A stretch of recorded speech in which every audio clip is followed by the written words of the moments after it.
Je ne sais pas si vous suivez la liste de lecture biblique en 6 ans, mais un psaume y est proposé chaque jour, en plus d'une lecture suivie de livres de l'Ancien ou du Nouveau Testament. Les psaumes sont des poèmes, des chants qui nous offrent tout un échantillon possible de miroir de nos propres émotions et états d'âme. Ils mettent des mots sur les hauts et les bas de notre vie et nous aident bien souvent à nous approcher de Dieu lorsque précisément nous ne trouvons pas les mots pour le faire. Je dois dire pourtant que bien souvent j'ai un peu de mal à entrer pleinement en résonance avec ces psaumes qui soit égrènent les hauts faits, souvent guerriers, du peuple d'Israël, soit dénoncent sans fin des ennemis, moqueurs, calomniateurs ou agressifs même. Alors bien sûr, j'y trouve toujours une pépite pour finir, un demi-verset peut-être, qui vise juste et qui me parle vraiment, et cela vaut donc la peine. Mais aujourd'hui, j'ai trouvé que le psaume proposé, le psaume 145, sortait vraiment de contextes trop ciblés et du coup prenait une dimension universelle qui m'a frappée. Et je vous propose que nous nous arrêtions dessus maintenant. Je vous en lis juste le premier et le dernier verset d'abord pour donner le ton.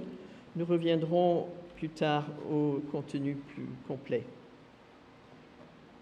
Chant de louange de David. Mon Dieu, toi le roi, je veux proclamer ta grandeur et bénir ton nom pour toujours. Et le dernier verset. Que ma bouche proclame la louange du Seigneur, que tout être bénisse son nom, qui est saint pour toujours. Alors c'est le seul chant du psautier qui porte explicitement le titre de louange. Mais en fait, en hébreu, le livre des psaumes tout entier s'intitule Louange. Et de fait, une tonalité essentielle de ce livre est bien de proclamer la gloire de Dieu. Mais là, avec les 4 qui le suivent et conclut le livre des psaumes, ce psaume-ci introduit une sorte d'apothéose, de feu d'artifice, incitant à louer Dieu sans attendre, sans cesse, à toujours et à perpétuité, avec l'âme et le corps, pour ce qu'il est, pour ce qu'il fait, sans trace de combat guerrier ou d'ennemis vicieux. Du point de vue de sa structure, c'est un psaume alphabétique.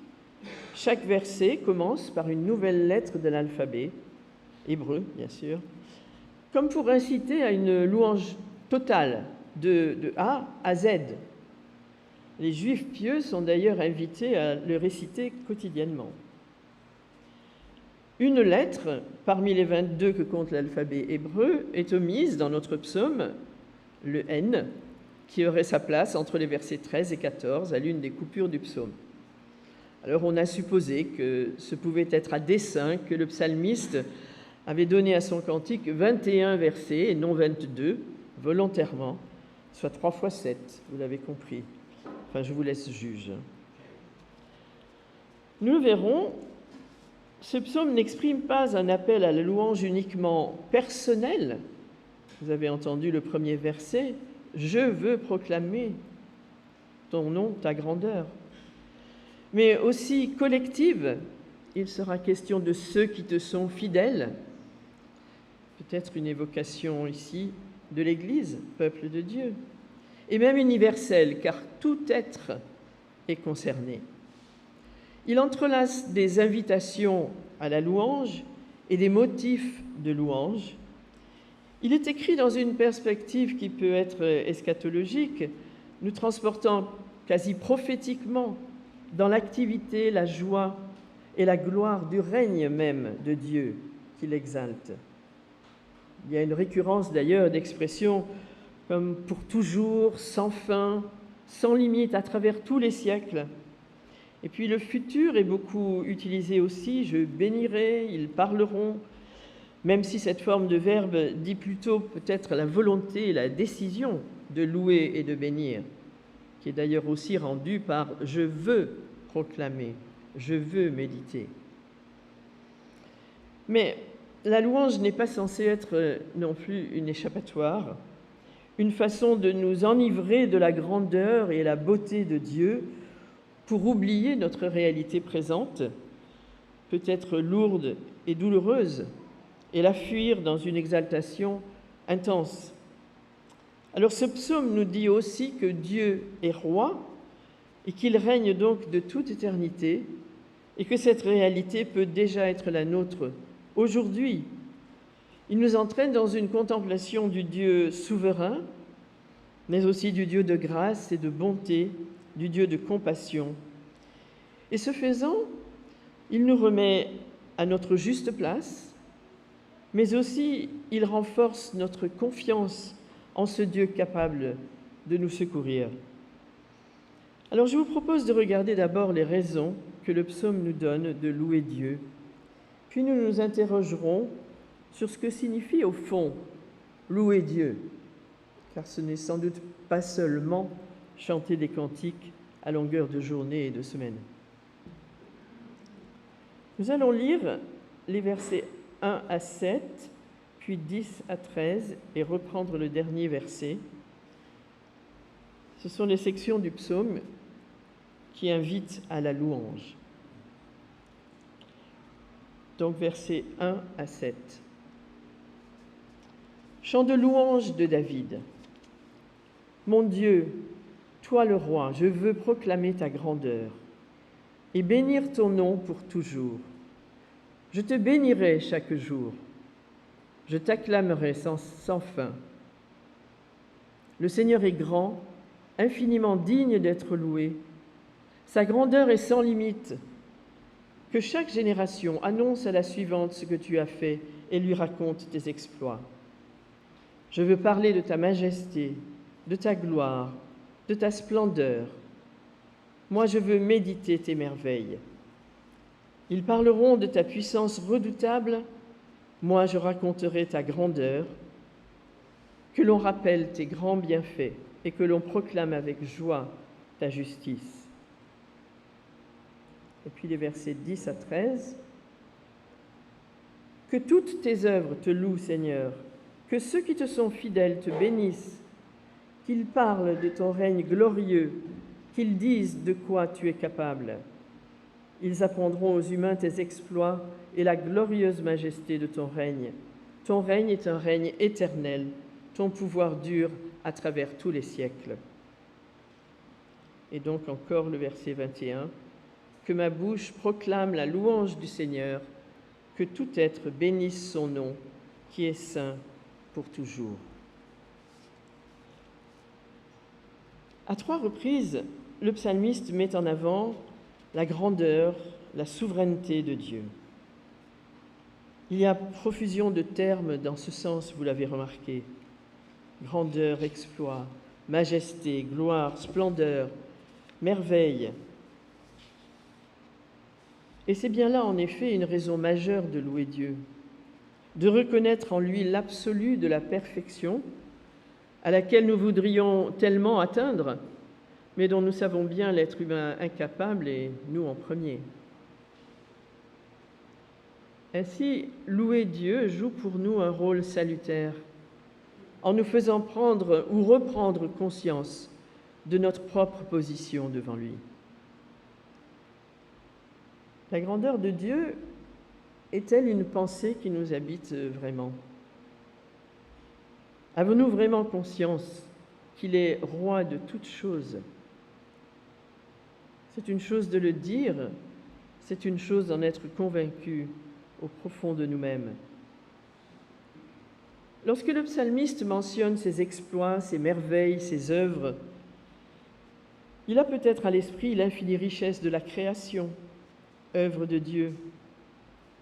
Il s'émerveille aussi du fait que ce Dieu souverain nous ait fait connaître son nom, c'est-à-dire sa personne, sa volonté. Et qui, mieux que nous, chrétiens, devrait être pleinement conscient de cette vérité, après que Dieu nous ait appelés et rencontrés en Jésus-Christ, qui nous l'a révélé. Le psalmiste nous invite à proclamer ces caractéristiques de Dieu avec joie. Alors est-ce que la connaissance de cette nature de Dieu, à la fois aimante et juste, est pour nous source de joie et de louange ou de crainte? Pour moi, en particulier au milieu de notre monde bouleversé, fragmenté et de plus en plus chaotique, cette certitude de la grandeur de la souveraineté de Dieu me sert d'ancre solide. Aucun autre appui ne résiste et ne peut servir à fonder sa vie dessus. Ce que nous prenons peut-être pour fondement solide, l'État, l'autorité, la connaissance, la famille, même l'Église, peuvent se dérober et nous laisser en suspens, fragilisés. Mais Dieu demeure un roc, une forteresse, pour utiliser encore d'autres termes propres au psaume. Et se le redire ensemble, comme nous le faisons lors de nos cultes, est important pour conforter notre confiance en celui qui a le monde entier dans sa main. Nous allons lire les versets que j'avais laissés de côté maintenant, où nous trouverons des raisons de louer Dieu pour ce qu'il fait et non seulement pour ce qu'il est. Les versets 8 et 9. Le Seigneur est bienveillant et plein de tendresse. Il est lent à la colère et riche en bonté. Le Seigneur est bon pour tous. Son amour s'étend à toutes ses œuvres. Et puis les versets 13 à 20. Le Seigneur tient fidèlement ses promesses. Il est plein d'amour dans tout ce qu'il fait. Le Seigneur soutient toutes les personnes qui sont tombées. Il remet debout tous ceux qui fléchissent. Tous ont les regards fixés sur toi, espérant que tu leur donnes à manger au moment voulu. C'est toi qui ouvres la main et qui satisfais les besoins de tout ce qui vit. Le Seigneur est juste dans tout ce qu'il entreprend. Il montre son amour dans tout ce qu'il fait. Le Seigneur est proche de tous ceux qui l'appellent, avec sincérité. Il accomplit le désir de ceux qui reconnaissent son autorité. Il les sauve dès qu'il entend leurs appels. Le Seigneur protège tous ceux qui l'aiment, mais il élimine tous les méchants. Notre psaume n'exalte pas seulement donc la toute-puissance de Dieu, mais aussi sa bonté et sa compassion. Autre raison de le louer, en effet. Alors qu'on entend souvent dire que le Dieu de l'Ancien Testament est un Dieu autoritaire, effrayant et vengeur, cette bienveillance de Dieu apparaît en fait dès les tout débuts des textes bibliques. Depuis toujours, Dieu veut entrer en relation avec sa créature, mais c'est Adam qui se dérobe. Lorsqu'il donne sa loi, il commande avant tout de l'aimer de tout son cœur, de tout son être, de toute son âme. Or, les scribes se sont plutôt appesantis sur les interdits ou les commandements pinailleurs, et nous-mêmes sommes souvent bien prompts à ériger toutes sortes de règles pour nous-mêmes et surtout pour les autres d'ailleurs, comme si aimer n'était pas l'exigence première et qui englobe toutes les autres. Là encore, le psalmiste n'est pas avare d'expressions pour évoquer la bonté de Dieu. Tendresse, amour, il tient ses promesses, il soutient, il relève, il comble les désirs, il protège, il est juste, il est proche. Je suppose que nous sommes nombreux parmi nous à pouvoir nous identifier par ces mots à telle ou telle circonstance de notre vie, où nous avons pu voir Dieu agir ainsi dans la situation qui était la nôtre. C'est déjà ainsi que l'Éternel se manifestait à Moïse, lors d'une entrevue pourtant impressionnante, juste après l'épisode du veau d'or dans l'Exode, lorsque le peuple d'Israël s'était laissé entraîner au pire rejet de son Dieu, puisqu'il s'était fabriqué une idole pour le remplacer. Cet épisode aurait pu déclencher un jugement foudroyant de Dieu. Mais voici ce qui est dit en Exode 34, 6, que le verset 8 de notre psaume nous rappelle. L'Éternel passa devant Moïse en proclamant encore « Je suis le Seigneur, je suis un Dieu plein de tendresse et de bienveillance, lent à la colère, riche en bonté et en vérité. » La bonté et la grâce de Dieu sont pleinement suffisantes pour calmer nos craintes et nous faire entrer dans sa présence. Mais elles appellent une réponse de notre part.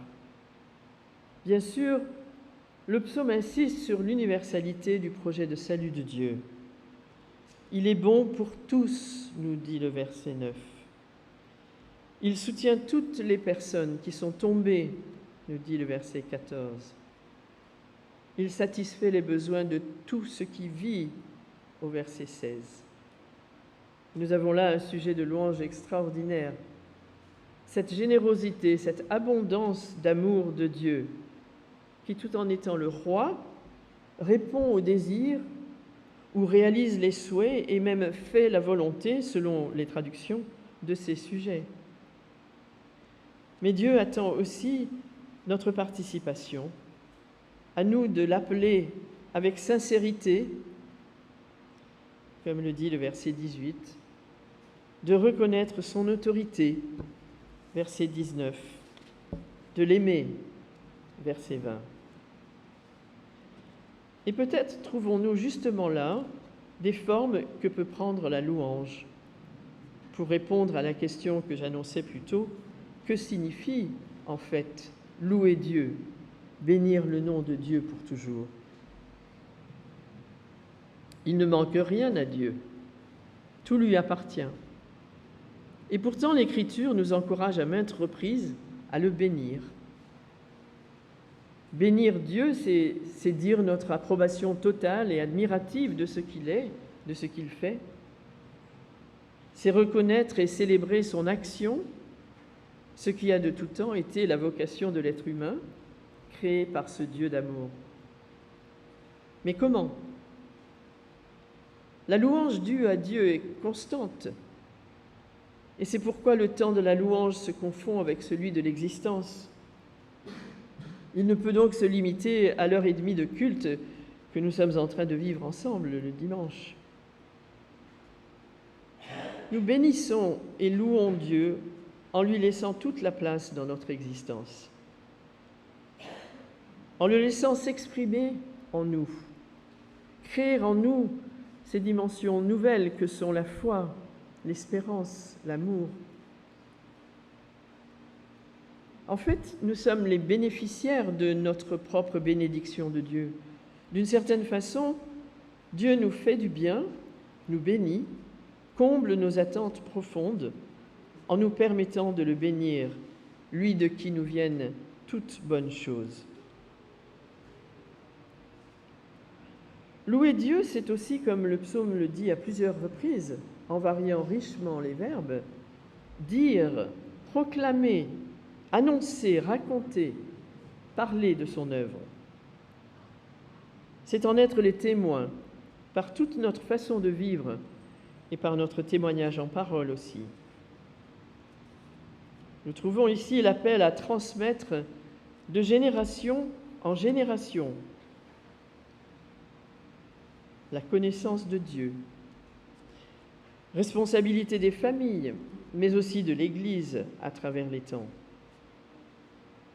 Si nous avons le privilège de connaître ce Dieu grand, juste et qui nous aime, il nous revient d'être les passeurs qui permettront à d'autres de s'approcher de lui pour en découvrir à leur tour la grandeur, la justice et l'amour.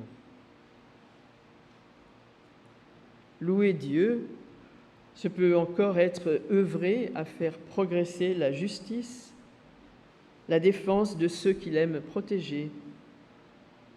C'est sans doute ainsi qu'il élimine le mal des méchants, mentionné au verset 20. Ce peut être par nos mains, notre disponibilité, notre engagement, qu'il va soutenir les personnes qui sont tombées, remettre debout ceux qui fléchissent, satisfaire les besoins de ceux qui ont faim. Dieu nous veut comme collaborateurs dans son projet de salut. Voilà encore une façon d'agir pour sa gloire, de l'acclamer, de le bénir. Alors ce psaume est certes une invitation à la contemplation et à l'adoration éclatante de Dieu, et explicite, par des chants, par des prières, mais il est aussi une invitation à engager notre vie tout entière au service de ce Dieu merveilleux, afin de faire connaître sa grandeur et sa compassion, et amener d'autres encore à l'acclamer et le glorifier. Puissions-nous en faire notre programme, déjà pour la semaine qui s'ouvre et pour cet été. Amen.